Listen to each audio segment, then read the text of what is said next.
할렐루야 성가대 찬양 감사합니다. 사실 마스크를 쓰고 찬양한다는 것이 보통 힘든 일이 아닙니다. 마음을 다해서 하나님께 영광 올려드리는 우리 할렐루야 성가대 다시 한번 감사드리고 또 여러분 모두에게 큰 은혜가 되셨습니다. 믿습니다. 할렐루야 한 주간 안녕하셨습니까? 오늘도 감사함으로 이렇게 예배에 참여한 여러분들의 삶 속에 예수 그리스도의 십자가 은혜가 충만하시기를 간절히 축원을 드립니다. 오늘은 사순절 넷째 주일이자 총회에서 정한 청년주일입니다. 우리 교회는 매해 11시 예배 때 여신도회 주일 그리고 남신도의 주일을 지켜오고 있습니다만 우리 청년주일은 오후 예배에서만 지켰습니다.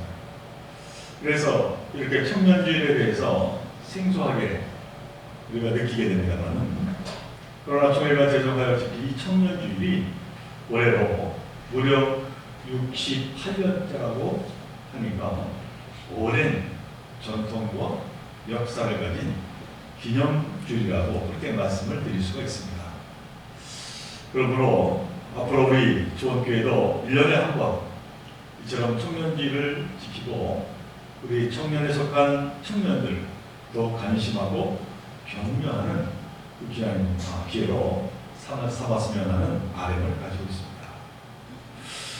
제가 내가 설교 말씀을 전하면서 흥사단에서 우리 어린이와 청소년들을 대상으로 의식 조사하는 것을 한 예로 말씀드린 적이 있습니다.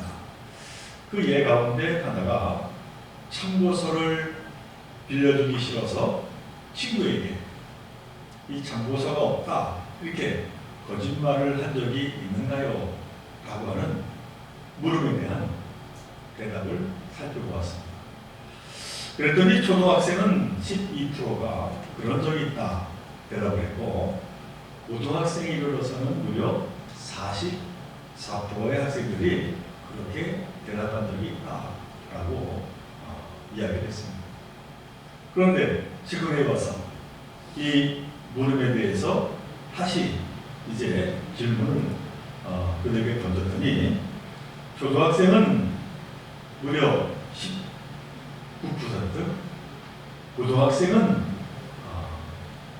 54%로 훨씬 더 높아졌다는 것입니다. 그러니까 우리 자녀들의 이 개인주의 더 나아가서 이기주의 지수가 점점 더 올라가고 있다라고 하는 사실입니다.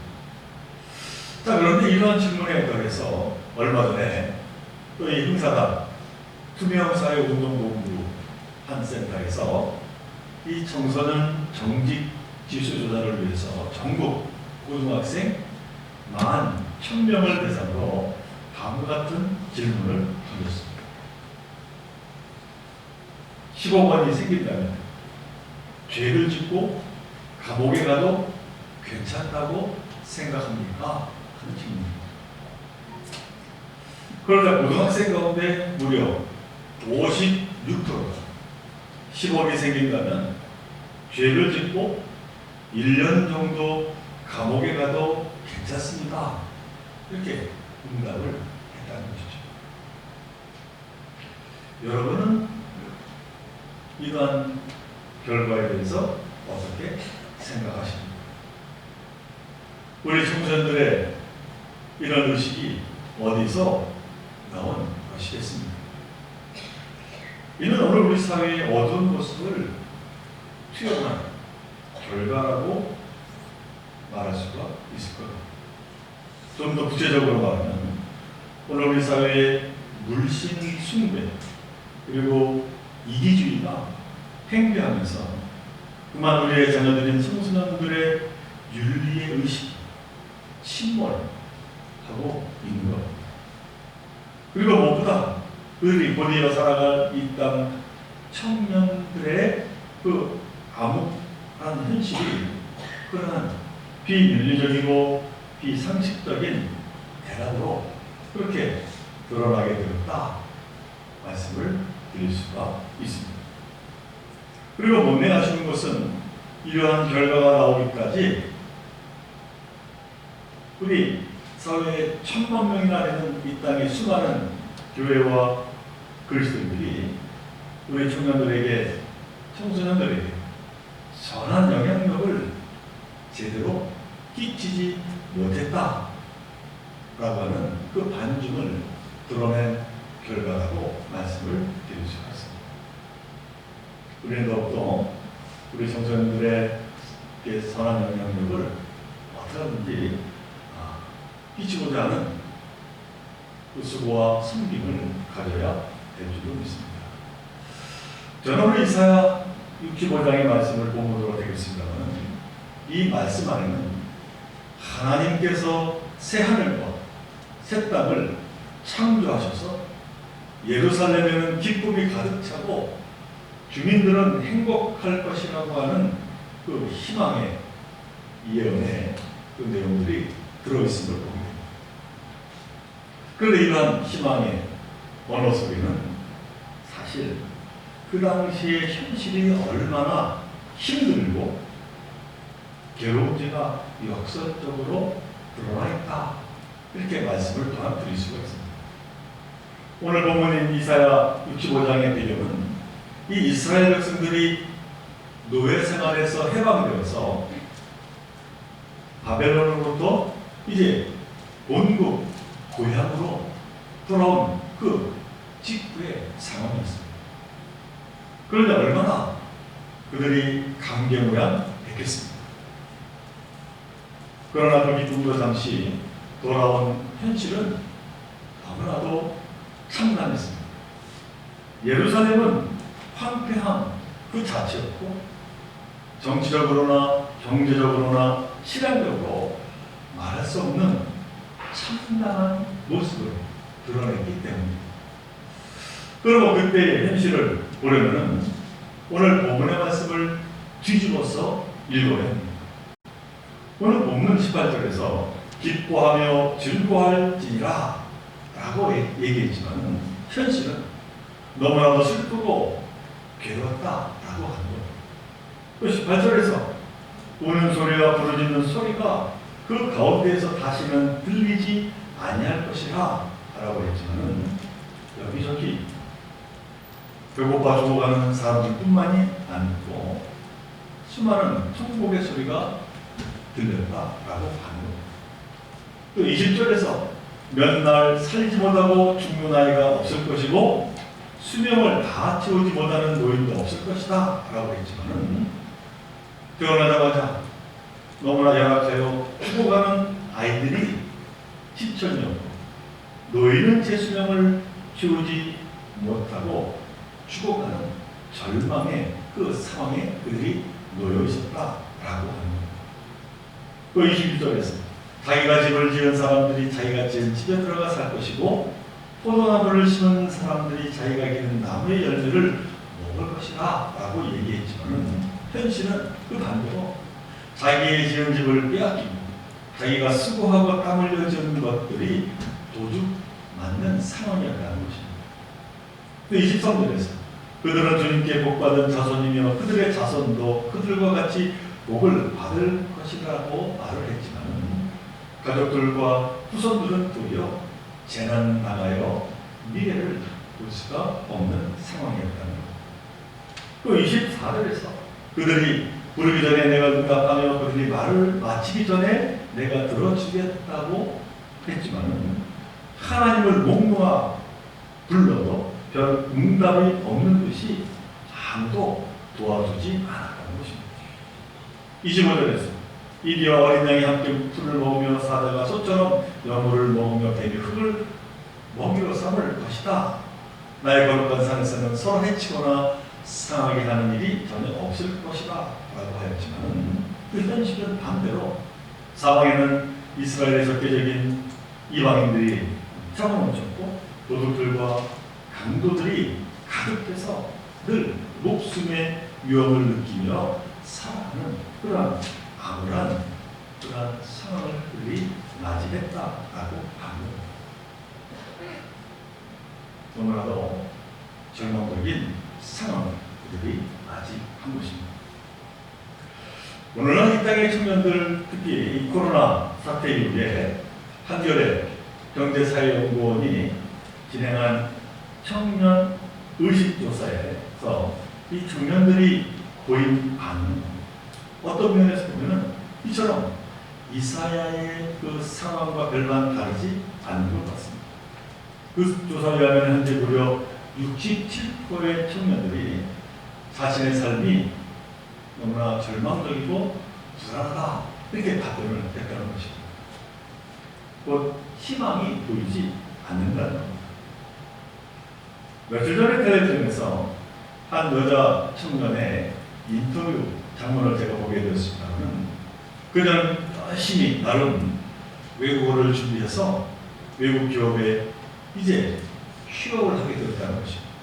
그런데 그만 이 코로나 사태로 외국에 나갈 수가 없게 되었고, 그래서 할 수 없이 여기저기 계약직으로 일을 하게 되었는데, 그 일이 너무나 본인에게 힘들기 때문에 그로 인하여 내일의 희망을 갖지 못하며 낙담하며 살고 있다고 토로하는 것이었습니다. 이는 그 누구의 자녀 문제가 아니라 바로 내 자녀를 포함한 우리 모두의 자녀의 문제요, 지금의 현실이 아니라.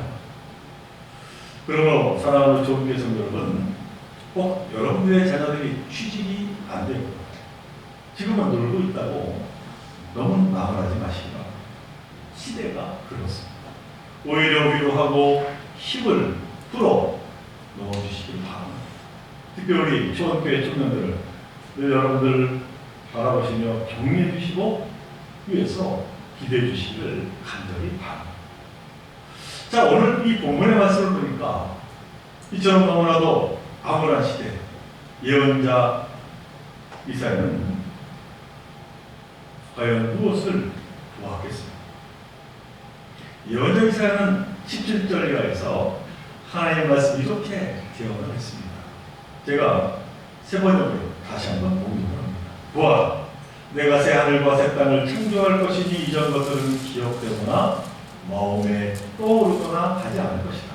그러니 너희는 내가 창조하는 것을 길이 기뻐하고 즐거워하라. 보아라, 내가 예루살렘을 기쁨이 가득 찬 도성으로 창조하고 그 주민을 행복을 누리는 백성으로 창조하겠다. 예언자 이사야는 그 암울한 상황에서 그러나 새 하늘과 새 땅이 임하는 하나님의 음성을 들었습니다. 전능하신 하나님께서 그 암울한 예루살렘을 바꾸어 기쁨이 가득 찬 곳으로 창조하고 그것 백성들에게 행복을 누리게 하시겠다는 것입니다.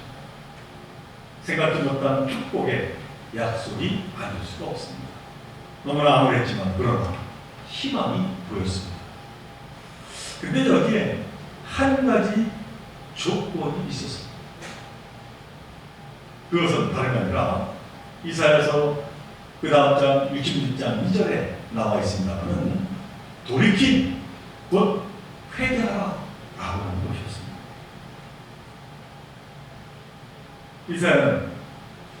이사야서 66장 2절에서 이렇게 하나님의 말씀을 개헌합니다.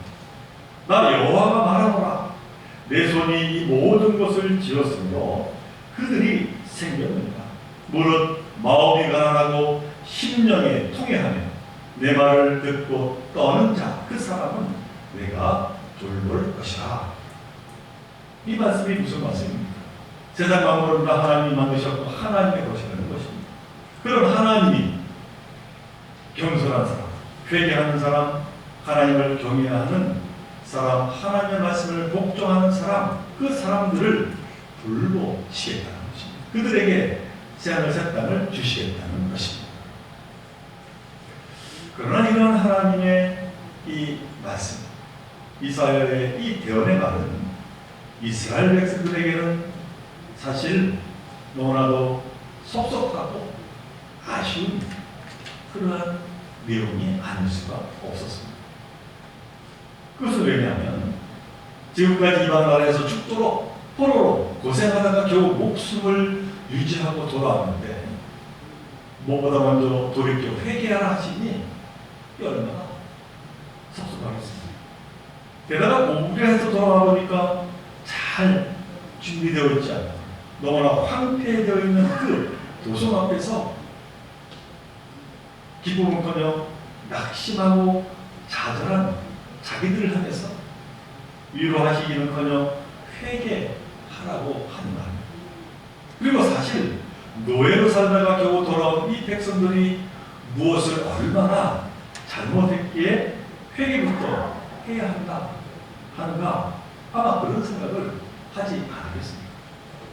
그렇게 본다면 하나님은 너무나도 매정한 분이 아닐 수가 없습니다. 그렇지가 않겠습니다. 얼마 전에 중앙일보의 대표적인 기독교 학자라 할 수 있는 김영석 선생님의 100년 살아보니 알겠다, 절대 행복할 수 없는 두 부류라고 하는 제목의 인터뷰 기사가 실렸습니다. 이 김영석 선생님은 연세대 철학과 명예교수로 올해 102세가 되셨습니다만은 아마 여러분들 아시리라 생각이 됩니다만은 그런 그에게 기자가 행복에 관해서 물었습니다.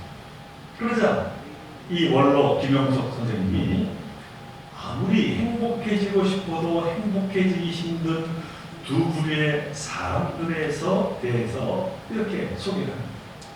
그 김영석 선생님이 이렇게 이야기를 시작합니다. 우선 정신적 가치를 모르는 사람은 행복해지기 힘듭니다. 왜냐하면 물질적 가치가 행복을 가져다 주진 않으니까요. 돈이나 권력이나 혹은 명예를 쫓는 사람들은 거기서 행복을 찾습니다.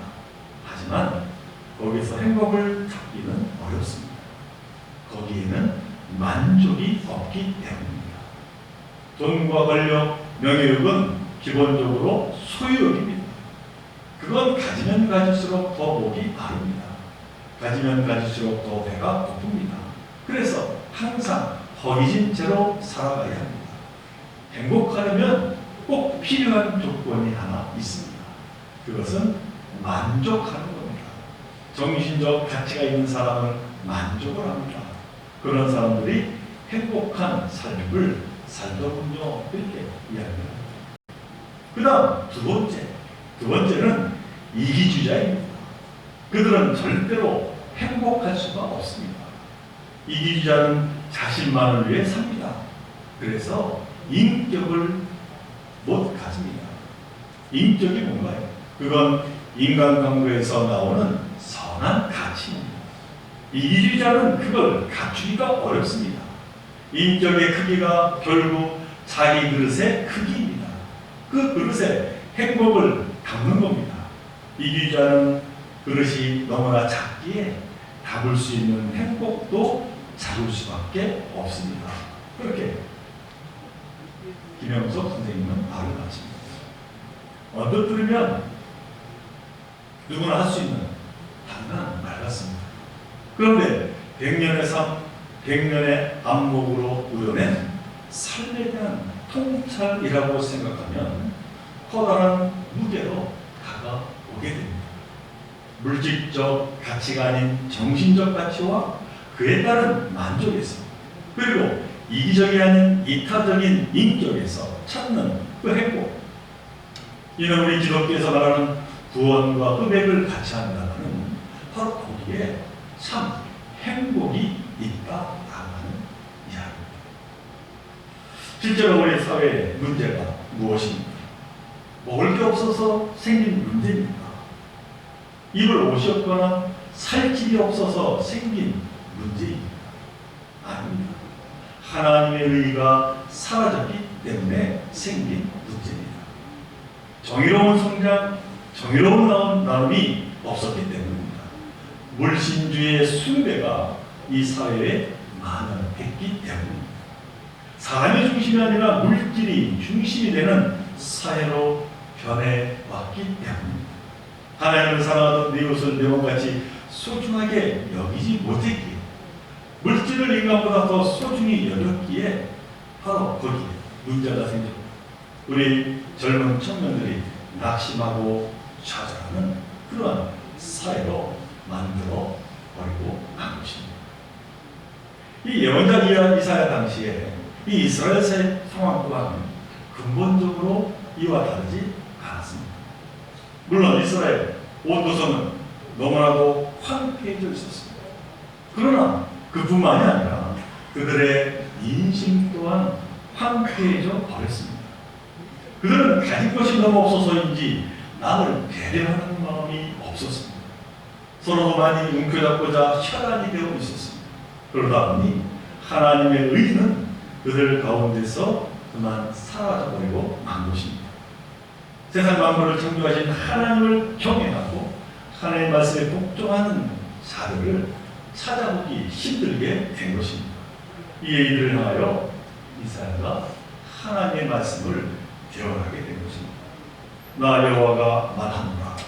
무릇 마음이 가난하고 심령에 통해하며 내 말을 듣고 떠는 자 그 사람은 내가 돌볼 것이라.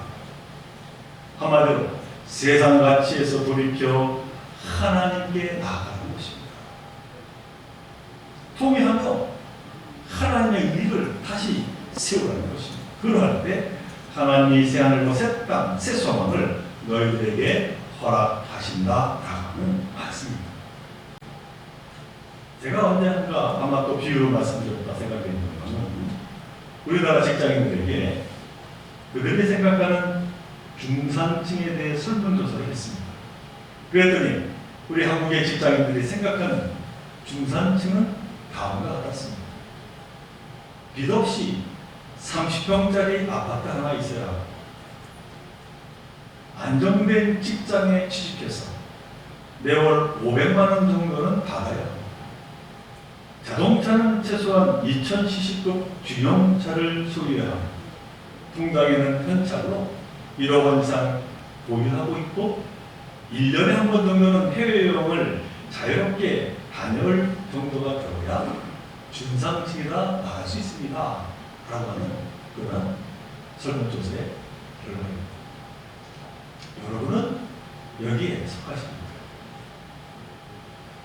세계 다른 나라들도 중산층에 대한 그들 나름의 기준이 여러 있습니다만, 그 가운데 제가 살펴보다가 프랑스 그들이 생각하는 중산층의 수준을 기준을 보았더니 그들은 이렇게 이야기합니다. 첫째, 직접 즐기는 스포츠, 곧 운동 같은 것이 있어야 합니다. 둘째, 다룰 줄 아는 악기가 있어야 합니다. 셋째, 남들과는 다른 요리 하나 정도는 만들 수 있어야 합니다. 넷째, 일주일에 한 번은 가족하고 외식을 할 수 있어야 합니다. 다섯째, 자녀들이 고등학교를 졸업하면 자립시킬 수 있어야 합니다. 여섯 번째, 환경 문제에 민감하게 살아가는 것이 중산층의 기준이다 라고 하는 것을 제가 보았습니다. 이 두 기준을 보면서 여러분들은 중산층의 기준을 어떻게 규정을 하고 싶으십니까? 저는 다른 나라는 차지하고서라도 한국의 많은 우리 기성세대가, 그리고 이를 따르는 청년들이 너무나도 물질적인 것에 치우쳐 거기에서 행복을 찾고자 한다라고 하는 그 사실이 너무나 안타깝지 않을 수가 없습니다. 우리 김영수 선생님이 말했듯이 거기에는 참 만족감이 없기 때문입니다. 그래서 우리 조선의 문헌에 또 제가 한번 찾아보았더니 우리 조선시대의 중산층 기준에 대한 그 내용이 있어서 제가 여러분들에게 한 번 더 소개합니다.